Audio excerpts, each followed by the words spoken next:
شاہد بشیر چودھری کی تحریر۔ سابق وفاقی وزیر اور موجودہ رکن قومی اسمبلی چودھری طارق بشیر چیمہ پاکستان کی سیاست میں ایک مضبوط، تجربہ کار اور بااثر شخصیت کے طور پر جانے جاتے ہیں۔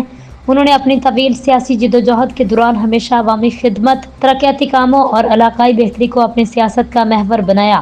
بطور صوبائی اور وفاقی وزیر ان کی کارکردگی نہ صرف قابل تعریف رہی بلکہ انہوں نے عملی اقدامات کے ذریعے اپنی صلاحیتوں کا بھرپور مظاہرہ بھی کیا۔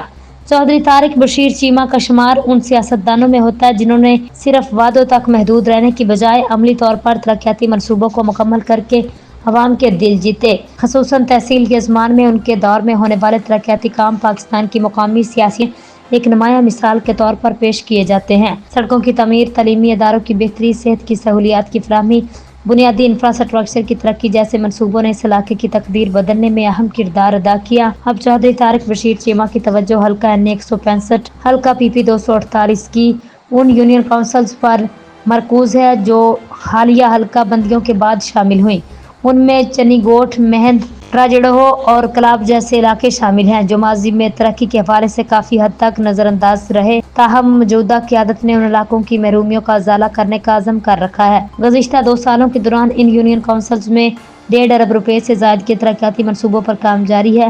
ان منصوبوں میں پختہ سڑکوں کی تعمیر، نکاسی آب کے نظام کی بہتری، پینے کے صاف پانی کی فراہمی، اسکولوں اور ہسپتالوں کی اپ گریڈیشن سمیت دیگر بنیادی ضروریات شامل ہیں۔ یہ منصوبے نہ صرف عوام کے معیار زندگی کو بہتر بنانے میں مددگار ثابت ہوں گے بلکہ علاقے کی مجموعی ترقی میں بھی اہم سنگ میل ثابت ہوں گے۔ حلقہ پی پی 248 سے منتخب ہونے والے رکن صوبائی اسمبلی حسن عسکری شیخ بھی اپنے حلقہ انتخاب میں ترقیاتی کاموں کے حوالے سے بھرپور دلچسپی لے رہے ہیں۔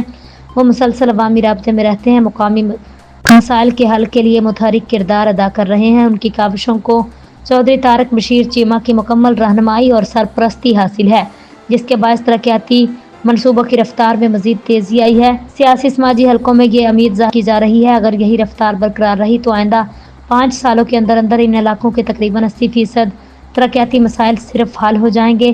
اس کے نتیجے میں نہ صرف بنیادی سہولیات میں بہتری آئے گی بلکہ معاشی سرگرمیوں کو بھی فروغ ملے گا جس سے مقامی آبادی کے معیار زندگی میں نمایاں بہتری متوقع ہے۔